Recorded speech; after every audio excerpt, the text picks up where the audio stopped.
Huwag kang makipagkaibigan sa kapwa Pinoy kung ayaw mong masira ang buhay mo dito sa Canada. Totoo ba ito?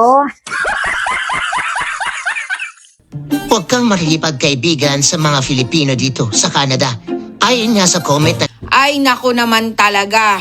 Sumipsip ka na ng sumipsip sa boss mo para ma-PR ka talaga. Alam mo yun talagang matira matibay. Kasi ito ang pag-uusapan natin sa ating video for today.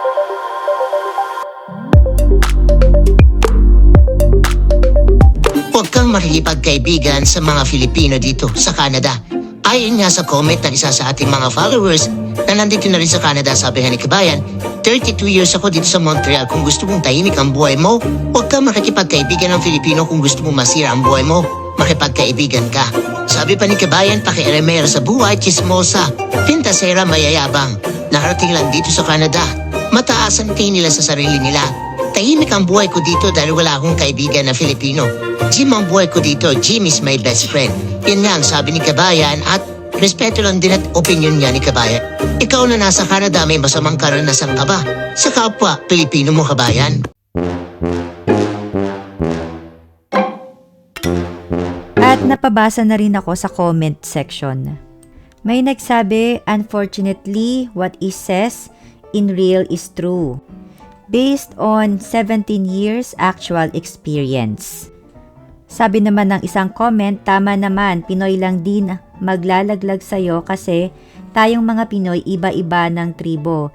Yung ibang tribo feeling perfect, tingin nila sa ibang Pinoy mababa. Tapos pag nalamangan sisiraan, di matanggap sa sarili na talo sa isang promding Pinoy. Medyo mahaba to. Sabi naman ng isa, huy, hindi yan paninira sa kapwa Pilipino dahil totoo yan. Kahit saang ibang bansa, kahit nga dyan sa Pinas, real talk yan. And then may nag-comment ng positive, thank God surrounded ako ng mabubuting Pinoy dito sa Toronto. That's so nice to hear po. And ito, maganda rin yung sinabi ni Kabayan. Sabi niya, mas maganda po sigurong mindset yung pagiging palakaibigan at mapagpatawad sa kapwa kung nakaka-offend po ang ibang tao. Diyan po sa mindset na yan tayo aasenso. And I agree, maganda yung sinabi ni Kuya dito. Nung bago ako sa Canada, gara pala ng mga Pinoy dito. Lalo na mga time na yon halos lahat kami, hindi pa kami PR. Ay naku naman talaga. Sumipsip ka na ng sumipsip sa boss mo para ma-PR ka talaga. Alam mo yun talagang matira matibay, talagang sipsipan kung sipsipan, grupo-grupo ang labanan, garapalan talaga kung garapalan. Ganun ang Pilipino dito, matira matibay, pag mahina ka, talo ka, iiyak ka talaga. Kaya kung balak mo mag-Canada, lakasan mo loob mo. At napabasa na rin tayo sa comment section dito. Ang sabi, saan ba kayo sa Canada? Yung lakas ng loob kailangan talaga pero yung sipsip, parang di naman may proseso na dinadaan para ma-permanent ka sa work. At may nag-comment din, kahit saang bansa po ganyan, di maaalis ang discrimination. Ang nakakalungkot nga lang po ay talagang kapwa Pinoy ang nagsisiraan.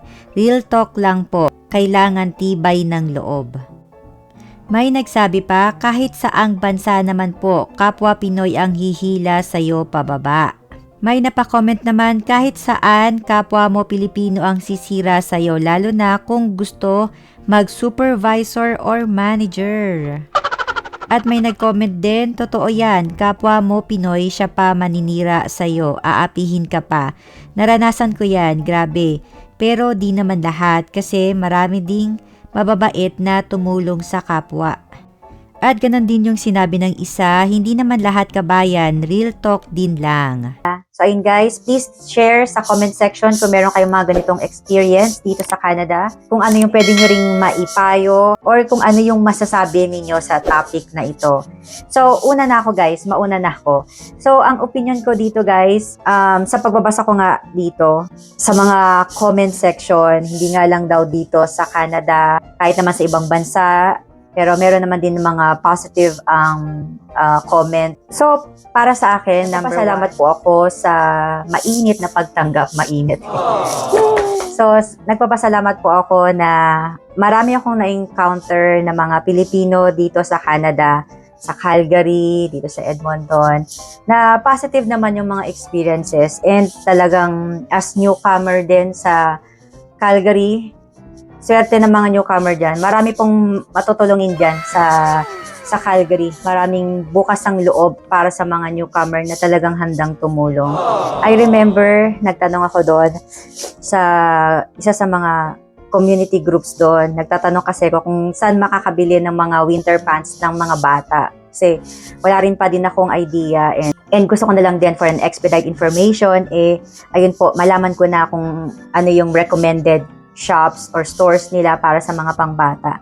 May nagsasuggest na and then meron ding nag-o-offer ng libre, mga bago pa.